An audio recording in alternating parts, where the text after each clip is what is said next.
Hey, powerful preschool fans. It's Heather back with another great idea to help in the pursuit of powerful preschoolness. Anyway, just kidding. Anyway, so this week's lesson we're talking about feelings and helping the kids identify them, looking for clues, tones of voice, giving them examples, and working on problem solving. All of these things are going to help them in the classroom to be able to use their words instead of hitting, yelling, stuff like that. So the very first lesson is on happiness. And I always start off my lessons with a whole group. So after our circle time, we would do a whole group presentation. I would introduce them to the vocabulary word happy and, ask them what it means. How do you know when someone is happy? And you can even use like a comfort doll or another animal and make it the happy doll. You could also use a mask. Look at the eyebrows, look at the face. What do you notice about the face that's happy? And get them going on that. The next thing I would do is read a book. It can be any book that focuses on being happy, but I really like this one called Pass It On by Sophie Hinn.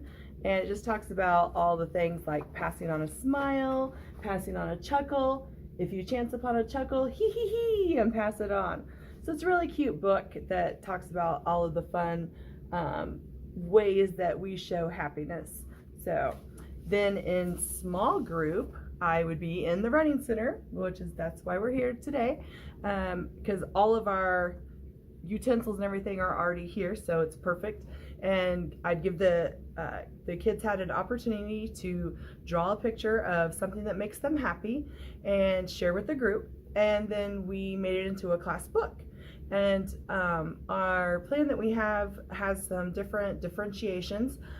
There is just a circle, so they could use that if they need extra help in drawing like a face. There's a second paper that also has room for the kids that can actually write, so they can write the reason that they are happy. And then afterwards we came back right before lunch, shared our wonderful work together, and then we made it into a book that we're going to send home and let all the parents see all the amazing ways that we are happy every day. The next day I chose to do scared as the lesson because we had a new student coming. In large group, I introduced the vocabulary word scared and also had my mask so we could talk about what does scared look like, what do the eyes look like, what does the mouth look like, when was the time that you were scared, why were you scared, and what clues we can use to figure out that someone is scared. Next, we read the book Pete the Cat, the New Guy by Kimberly and James Dean. I love Pete the Cat, he's my fave. And it talks about the new guys moving in and how he's feeling very lonely because everyone else can do some things that he can't do. But of course, Pete the Groovy Cat always finds a way to make things better. So I really love this book. But you can use any book that talks about being scared. And another one that Shannon used was called The Dark by Lemony Snicket. And it talks about being afraid of the dark. Then the little boy hears voices, the dark is calling him and telling him to come follow him. And in the end, he tells him, come closer, said the dark. And then he finally helps him find a light bulb so that he can have some light and the dark isn't so scary. After that, we would go to small group, and in small group I would have started with a lesson on identifying scared, and there's two ways to do this, and you could do this with happy as well, and all of the lessons that are available on Teachers Pay Teachers, so check that out.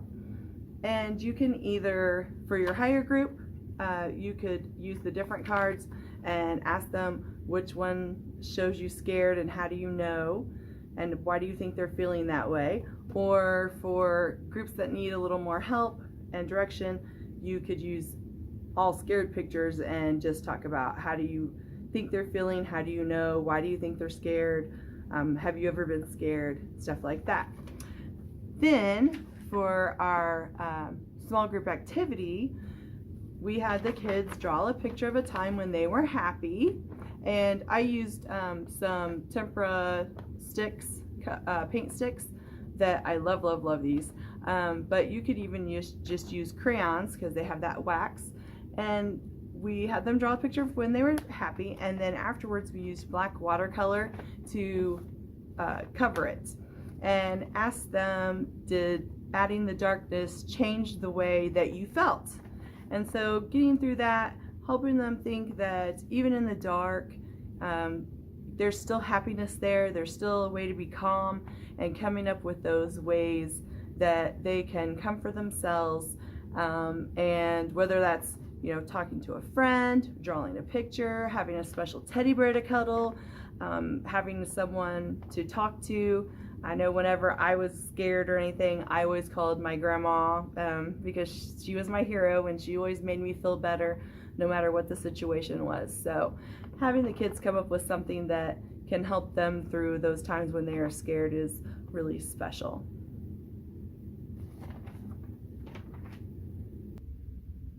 Our next lesson is about being angry, and that's one that all the kids love to imitate and do, even though they don't like to feel angry inside.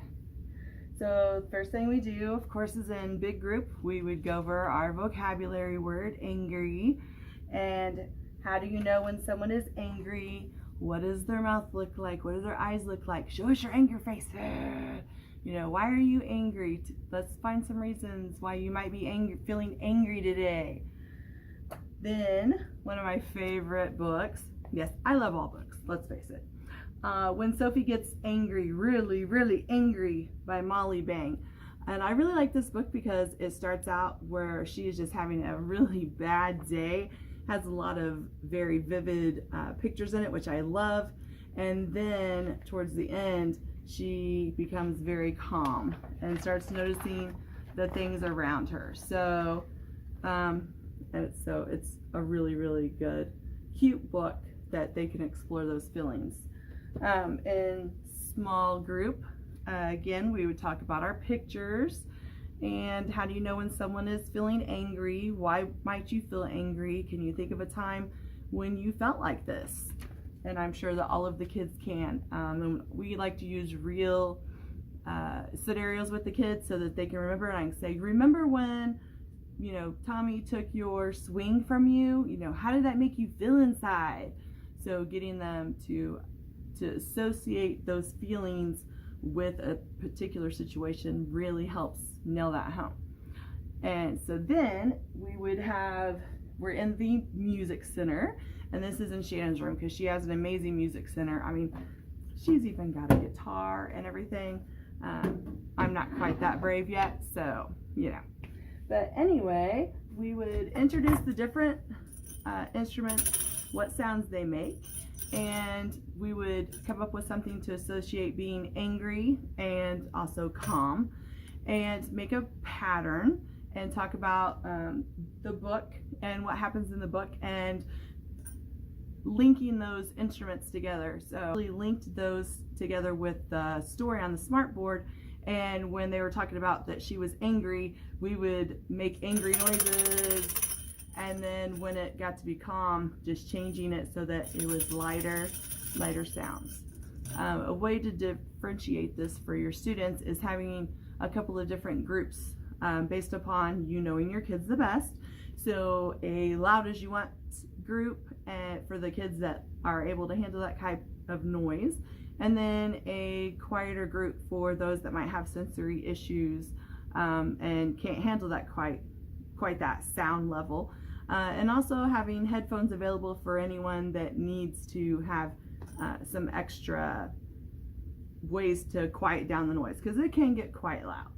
So it's a really good lesson that helps the kids understand angry and those feelings a little bit better. And afterwards, of course, we did If You're Happy and You Know It, and use the instruments in that song as well. So a lot of fun. the last lesson that I chose to do was sad. And what a better place to do that than in your dramatic play area, because you're going to be doing some role playing. So start off, of course, with using our vocabulary and introducing the word sad, and also your sad mask or sad doll. And what does it look like? How do you know when someone's sad? What other clues might you see? You know, tears, red eyes. Get them to really understand how you know someone is sad. Then I also read a book, and you could use any book that talks about being sad, but this one is Everybody Feels Sad, and written by Maria Butterfield and Holly Sterling. And it's a really good book because it also has solutions already built into it. So the first part is when the little girl loses her animal and can't find it anywhere, and she goes to school the next day. She's really sad, and her friends say that they'll help her find it. So talking about solutions when someone's feeling sad as well. Another book that I read was Should I Share My Ice Cream? This one has a lot of different feelings in it, but also sad is in there when he drops his ice cream. So that really hit hard for the kids. Every single day now they've said, when are we gonna have ice cream? When are we gonna have ice cream? So this book really stuck to them for different reasons, but you know, it's all good. So in small group, we would have our puppets, and we had some little finger puppets that we made, and someone ran off with sad, but this is what they look like on our Teachers Pay Teachers site. So you can use those. You could also use puppets or stuffed animals, whatever you want to use, but you're going to role play the scenario of I'm at the fair and I have an ice cream and it falls, and how am I gonna feel, and what solutions can we come up with to help them with that. And in the Teachers Pay Teachers lesson, we have some differentiation. We have just some picture cue cards. We have some cue cards with some of the words, and then we have just words. So some differentiation for your different level kids. And we just take the kids through each scenario and have them act out what they would do if they lost their ice cream and they were feeling sad. So fun lesson that the kids get to do because they love role playing. So I hope that you enjoyed this lesson and that you will find it helpful in your classroom. And remember, stay powerful because you make a difference.